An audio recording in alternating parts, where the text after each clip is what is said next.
Hello and welcome to the Capitol Report on NTD Television. I'm Steve Lance. In a little over 2 weeks, the nation faces a deadline to raise its $31 trillion debt ceiling, this to avoid economic consequences. At the White House this afternoon, the president met with congressional leaders to discuss moving forward. NTD's Melina Wisecup is at the White House with more. So Melina, following this second meeting, how are these discussions going? Good evening. Well, both parties appeared optimistic when they spoke to us following today's meeting, saying that progress was made. As for where that progress lies, the two sides have a different outlook. Speaker McCarthy says that for him, the big change today was that they're able to narrow down who's sitting at that negotiation table. His take on it is that the two sides are still far apart, but a deal is in sight. Whereas Senate Leader Chuck Schumer says the key for him was the common understanding that both sides will need to compromise to reach an agreement. It is possible to get a deal by the end of the week. It's not that difficult to get to an agreement. What has changed in this meeting is the president changed the scope of who's all negotiating. It was a much more cordial meeting. There were honest and real discussions about differences that we have on a whole variety of issues, but it was all respectful, and that was a good sign as well. This meeting today comes after both White House and congressional staffers have met several times to try to find that common ground. Although the White House has adamantly rejected characterizing these meetings as negotiations, as they want to be careful not to be labeled as caving to GOP demands. We are right now having a conversation, negotiating on the budget. That's what the president has been very clear about. We want to go back to regular order and talk about appropriations. Now, as for specifics, what we're watching is where both parties stand on certain aspects, like strengthening work requirements for social welfare recipients or rescinding unspent COVID money. I asked both sides about this following that meeting. McCarthy says he's confident that taking back that unspent COVID money will be included in the final bill, whereas Senate Leader Chuck Schumer says that he'd rather not talk specifics. Take a look. Yeah, we're not going to get into negotiations out here. We have to come to common ground. It's a no-brainer. I don't think anybody in America doesn't think if you had billions of dollars sitting out there that you appropriated 2 years ago, people could not spend. And as the clock is ticking for both sides to reach an agreement, some members in the House Republicans, have called on the Senate to cancel next week's recess so that they can quickly pass something should the two sides reach a deal soon. Biden recently expressed optimism that the two sides will come together and reach a deal to avoid a default. And Speaker McCarthy says he's prepared to continue these talks even as early as this evening.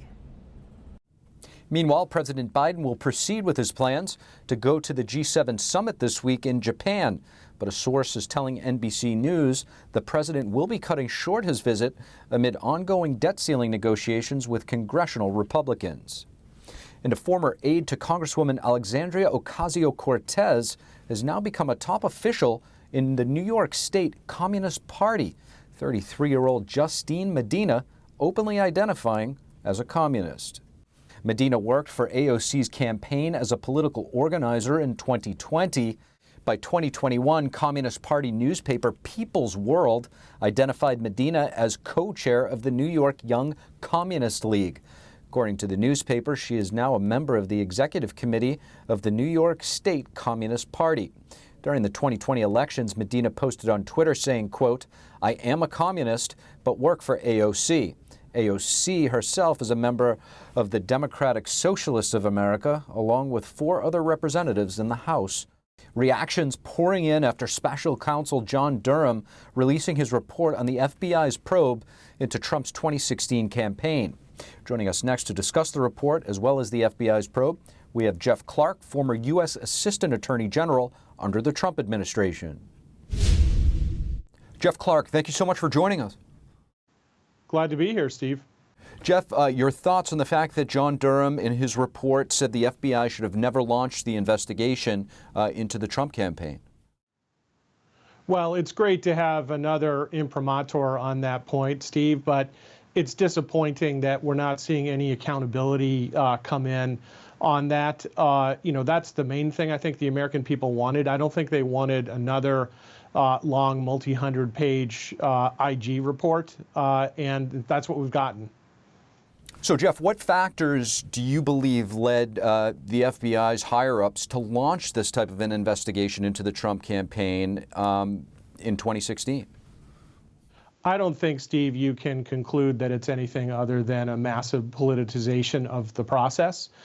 There's indication in the report that back in early August of 2016, there was actually a meeting in the Oval Office with President Obama, AG Lynch, Jim Comey, and John Brennan, in which they talked about the fact that they knew the Hillary Clinton campaign was going to launch an attempt to vilify President Trump. This is reflected in notes, and that they were going to try to do that by tying him to the Russians. Now we know, as has been said for a long time, but it's, again, good to have some extra confirmation, that that was all a hoax. It was all ginned up. It was all something that the Hillary campaign, herself and her underlings were responsible for. And they had folks working with them inside the Justice Department, folks like Bruce Orr, whose wife was, working and feeding information to Fusion GPS, and who, as it turns out, is, a longtime Soviet apologist, someone who's a,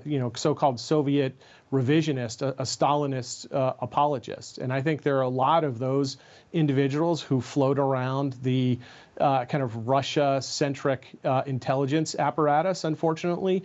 And here, knowing the Soviet Union and therefore the successor Russian operations as they did, they were able to get some credibility in feeding information. Really, it was just a circle. It was, information fed from wife to husband and then interjected into the Justice Department. But at the same time, you have steel being interjected into the Justice Department, but it's really just the same thing. It's a circular merry-go-round of the Orrs and Danchenko at the Brookings Institute, which I think really needs to be investigated more heavily, and Fusion GPS and the Clinton campaign. It was all just an operation working together to unseat President Trump.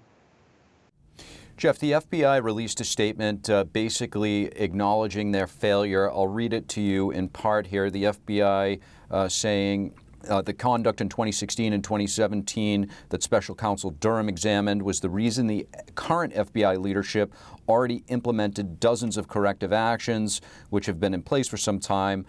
Jeff, I guess my question to you would be, do you believe that, the FBI has taken enough action to prevent this from happening in the future, or are you already seeing similar things happening?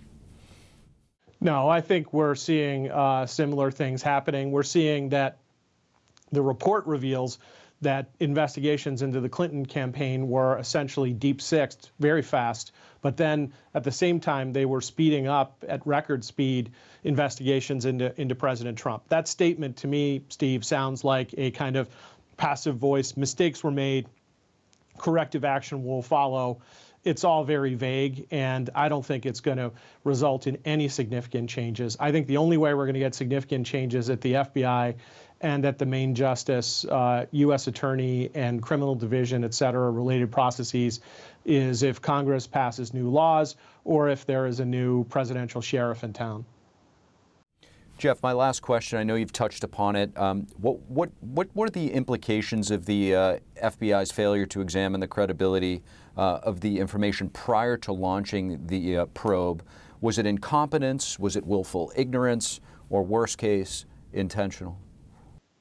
Well, I'm not going to talk about specific individuals, and I would want to not just have the IG report in front of me and the Durham report in front of me, but also have the raw depositions that were taken, interviews, other transcripts, other documents, et cetera, before I could opine about any particular person.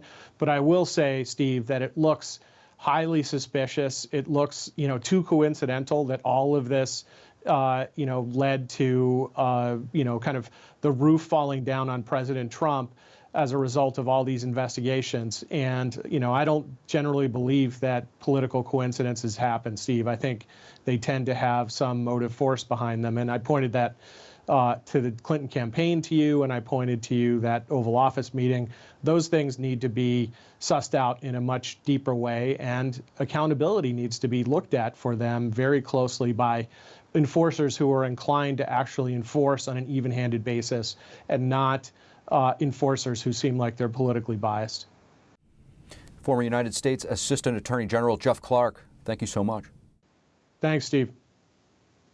Thank you for watching the Capitol Report. If you want to see our full broadcast, check us out at epochtv.com.